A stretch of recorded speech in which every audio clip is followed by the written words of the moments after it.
광주 여고생을 살해한 장윤기가 사건 발생 2개월 만에 강간 목적 살인을 인정했습니다. 네, 또 잠시 후 2시부터는 윤석열 전 대통령 무상 여론조사 1심 선고가 나오는데요. 서정빈 변호사와 함께합니다. 어서 오세요. 안녕하세요. 안녕하세요. 2개월 만에 강간 목적 살인이다라는 점을 본인이 인정을 했습니다. 갑자기 어떤 이유 때문일까요? 결국에는 지금 보도 등을 통해서 확인되는 사실들을 좀 평가를 하지 않았을까. 네. 그리고 향후에 판결을 받았을 때 어떤 결론이 나올지를 예측을 좀 하면서 입장을 바꾸지 않았을까라는 생각이 듭니다. 제가 말씀하신 것처럼 사실 사건이 시작이 되고 나서 지금까지 적어도 이 강간 목적에 대해서는 부인을 해왔습니다. 초기에는 범행 자체에 대해서 우발적이었다라는 주장을 했지만은 지난번 재판에서는 일단 우발적인 그런 계획이 있었다, 우발적인 살인 사건이었다, 이런 이야기도 다 처리를 하고 모든 것들 다 인정을 하면서도 다만 이제 강간 목적이었다라는 점만큼은 유보를 한 상황이었는데 결국엔 지금 그 사이에 이렇게 나오고 있는 보도 내용들을 봤을 때 단순한 살인 사건으로 보기 힘들고 오히려 이제 강간 목적이 더욱 뚜렷해지는 그런 정황들, 심지어는 당시에 수사팀까지도 조직적으로 이 관련된 증거들 그리고 관련된 사실들을 은폐하려 한 그런 모습들이 포착이 되고 보도가 됐기 때문에 이 점이 이제 본인 입장에서는 상당히 불리한 상황이다라고 판단을 하지 않았을까. 그래서 만약에라도 앞으로 계속 이 강간 목적 자체는 부인을 한다라고 한다면 여기에 대해서 유죄를 선고를 받고 심지어는 형량 역시도 훨씬 더 높게 선고를 받을 수 있다라는 판단을 한 것 같습니다. 그래서 지금 시점에서 다시 한번 생각을 해봤을 때 결국에는 전부 범행 사실에 대해서 인정을 하면서 앞으로는 이제 감경을 받는 쪽으로 목표를 좀 설정한 거 아닌가라는 생각이 들고 일단 이렇게 되면 최하 형량이 어떻게 되는 거예요? 일단 최하 형량 자체는 무기징역부터 시작을 하는 건 맞습니다. 예. 하지만 이제 법적으로 정해놓은 형량에서 향후에 이제 재판부에서 판단을 했을 때 이런 자백 등을 감경 요소로 판단한다라고 한다면 무기징역이 최저한의 법정형이긴 하지만 선고형 자체는 또 떨어질 수가 있습니다. 그렇게 되면은 유기징역 50년 이하로 떨어질 수가 있기 때문에 이 점 역시 고려를 하지 않았나. 사실 아마 국선 변호인의 그런 설명과 설득도 조금 있지 않았을까 이렇게 생각이 됩니다. 부친에 의해서 주요 증거들이 사라졌어도 만약에 장윤기가 이렇게 본인이 인정을 한다고 한다면 이 부분에 대해서 유죄를 받는 데는 큰 문제가 없는 건가요? 네, 그렇습니다. 사실 이 부분 계속해서 부인을 해왔다라고 한다면 결국 검찰 입장에서도 이 강간 목적을 입증하는 데 주력을 했을 겁니다. 그런데 문제가 되는 것은 실물 증거 자체가 극히 드물고 이런 내적인 그런 목적을 입증하는 것이 쉽지는 않기 때문에 상당한 쟁점에 대해서 다툼이 있지 않았을까. 그리고 이 법원의 그런 판결 역시도 지금 이제 여론이라든가 혹은 보도 내용과는 조금 다르게 전망하기가 조금 어렵지 않았을까라는 생각이 듭니다. 하지만 지금 모든 범죄 사실, 심지어는 이 당시 살인의 목적까지도 인정을 했기 때문에 여기에 대해서 자백을 하고 있는 상황에서 이 다른 증거들, 그것들이 간접 증거든 혹은 정황 증거라고 하더라도 이런 자백을 보강하기에는 충분히 가능성이 높습니다. 그렇기 때문에 지금까지 확보된 그런 증거들, 예컨대 당시 범행 상황이 찍힌 그런 CCTV 장면에서 차량의 뒷문을 열어놨다. 혹은 이 여학생을 15분 정도 미행을 했다라는 그런 내용. 그리고 이제 증거를 채집하는 과정에서 리얼돌이 훼손된 모습들이 촬영된 부분들, 혹은 케이블타의 실물이라든가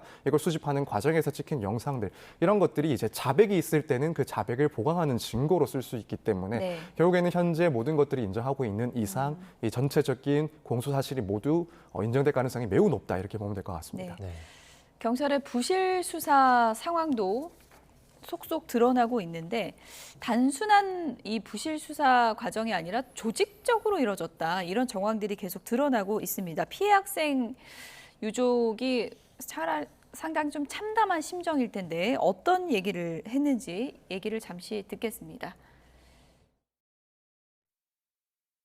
아이가 마지막으로 입었던 옷은 부모의 동의도 없이 폐기되었고 운동화는 지금 어디에 있는지도 모른다고 합니다. 유품조차 이렇게 취급하는데 과연 지금까지 밝혀진 것이 진실이기는 한 것인지 너무 무섭고 너무 두렵습니다. 겨우 다른 가족들을 통해 전해 듣는 것은 법이 어떻고 고난이 누구에게 있느냐 두고 서로 다투고 있다는 이야기뿐입니다. 그럼 우리 채원이는 어떻게 되는 것입니까? 우리 채원이는 왜 그렇게 억울하게 목숨을 잃어야 했습니까? 그리고 왜 진실마저 숨기려 했습니까? 왜 우리 아이의 억울함보다 조직을 지키는 일이 더 중요했습니까? 만약 피해자가 경찰 가족의 딸이고 가해자가 평범한 시민의 아들이었다면 과연 지금과 같은 수사가 이루어졌겠습니까? 네. 단순히 이제 부친이 증거인멸하는데 정보 제공을 한 게 아니고 지금 수사팀원들의 증언을 들어보면 광산경찰서장이 강간살인 적용을 반대했다. 뭐 이런 증언까지 나오고 있어요. 네, 그렇습니다. 일단 뭐 광산 경찰서장의 그런 이야기를 들어보면은 뭐 당시에 수사팀장의 보고를 받은 적이 없다. 형사 과장에게만 수사 내용을 보고받고 뭐 직접적으로 이 사건에 대해서 개입한 적이 없다라는 취지로 주장을 하고 있긴 일단 서장은 합니다만. 부인하고 있는 네, 거군요. 그렇게 부인을 하고 있습니다만 뭐 지금 이 수사팀원들이 하는 얘기를 봤을 때는 결국 서장까지도 개입을 했다라고 의심을 강하게 할 수밖에 없습니다.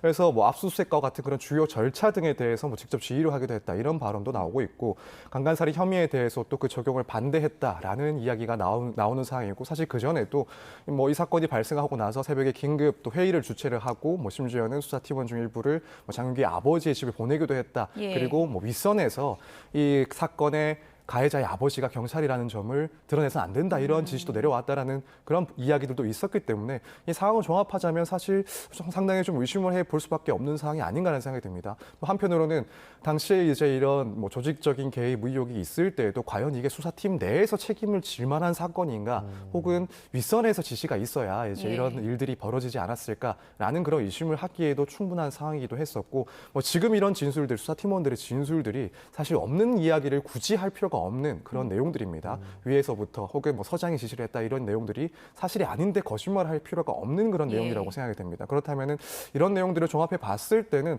뭐 지금 커지고 있는 의혹에 대해서 뭐 사실이 상당히 맞지 않을까 이렇게 의심을 할 수밖에 없는 그런 지점인 것 같습니다. 네. 당시에 광산경찰서장이 뭐 압수수색 현장도 지휘했다 뭐 이런 얘기도 나왔는데 일반적인 압수수색에서 우리가 보통 말하는 윗선 또는 뭐 서장 정도 지위에 있는 인물이 직접 이렇게 지휘를 하는 일이 뭐 드문가요? 아니면 뭐 일반적입니까? 좀 드물다고 보는 게 맞죠. 일반적인 사건들 같은 경우에는 결국 뭐 수사팀원이라든가 팀장이라든가 이제 담당 수사관들이 현장에 나가서 직접 다 수사를 하고 또 압수수색 절차를 진행을 하는 것이지 사실 뭐 서장급까지도 나가서 현장을 지휘한다. 사실 이것들은 뭐 제가 개인적으로 또 본 바가 없고 네. 뭐 일단 드문 사례다라고 보는 것은 분명히 맞는 것 같습니다. 네. 이제 장윤기 부친이 이제 증거인멸을 했기 때문에 장윤기 부친의 행적도 좀 들여다봐야 될 텐데 뭐 연차나 병가까지 써가면서 이제 증거인멸을 했다는 이제 정황도 지금 나오고 있는 거잖아요. 그 날짜를 좀 주목해서 봐야 된다고요? 네, 그렇습니다. 일단 이 사건 자체가 이제 발생한 게 5월 5일이었습니다. 예. 그런데 그날부터 이제 연가를 쓰기 시작을 했었고 결국 이제 계속해서 뭐 병가라든가 혹은 장기 재직 휴가 공가 이런 식으로 이제 그 연차를 계속 사용을 했습니다. 아무래도 일단 그 시점을 봤을 때 사건이 발생한 직후에 연가를 썼다라는 것은 결국에는 이 사건에 대해서 전달을 받은 상황에서 상당 부분 사건을 수습하기 위해서 또 관련돼서 중요한 증거들을 은폐하고 은닉하기 위해서 연가를 빨리 쓴 것 아닌가라는 의심을 할 수밖에 없습니다. 특히 이 사건 초기에 결국에는 압수수색이 진행이 되고 이때 수집되는 증거들이 가장 핵심적이고 중요한 예. 증거로 활용이 될 텐데 이 그날부터 연차를 썼다. 그리고 실제 지금 보도 내용들을 보면은 뭐 그 이후에 곧바로 장윤기 집에 들어가서 리얼들 등을 폐기하고 휴대전화 등을 폐기했다.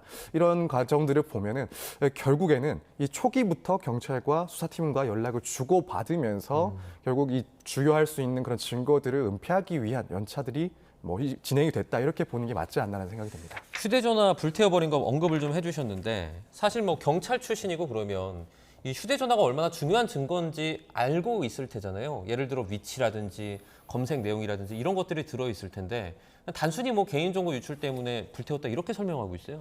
사실 이 부분 변호사 입장에서는 매우 좀 이해하기 힘든 변명이라고 생각을 합니다. 그렇죠. 개인정보가 유출될 것이 우려가 돼서 불태웠다. 이게 뭐 실제로 말씀하신 것처럼 어떤 수사든 간에 그 핸드폰이 유력한 증거가 포함되어 있을 가능성이 높기 때문에 포렌식을 진행을 하는 거고 네. 당연히 이 사건과 필요한 내용들이라고 한다면 개인적인 정보들 조사 대상이 수사 대상이 될 수가 있습니다. 그런데 이걸 알고 있는 수사관, 알고 있는 경찰이 개인정보가 유출될 것을 우려했다라는 그 변명 자체가 너무 좀 말이 되지 않는 그런 이야기입니다. 뭐 실제 사건들에서 휴대전화들을 은폐하는 경우들이 많이 있습니다. 은닉하고 불태우고 폐기하는 예. 경우들이 많이 있는데 그걸 하는 변명을 하는 이야기들은 예컨대 뭐 휴대전화가 고장나서 바꿨다, 네. 휴대전화를 잃어버렸다 이런 식으로 이야기를 하지 이렇게 뭐 개인정보가 유출될 것을 걱정했다라는 변명은 하지도 않습니다. 그래서 이런 변명 자체가 설득력은 뭐 거의 없다라고 보는 게 맞지 않나. 근데 또 한편으로는 그만큼 이제 경찰인 입장에서 사실 당시에 휴대전화를 폐기했던 정당한 이유가 없다는 것을 본인도 알고 있기 때문에 예. 이런 이런 변명이라고 말까지 하고 있는 건 했으니까. 아닌가 이런 생각이 들긴 합니다. 네. 사실 뭐 아버지의 마음으로 했다고 하지만 아버지가 아니면 이런 증거인멸하면 공범이 되는 거잖아요. 그렇죠. 예. 일단 뭐 가족 관계가 아니라고 한다면은 결국 증거인멸로 처벌이 될 수가 있습니다. 특히 이 사건 같은 경우에는 강간 살인이라는 매우 중대한 범죄와 관련된 예. 그리고 매우 중요한 증거를 폐기했기 때문에 만약 아버지가 아니었다라고 한다면 사실 뭐 실형까지도 걱정을 할 만큼 좀 중대한 사안이 아닌가 이렇게 생각이 됩니다. 네.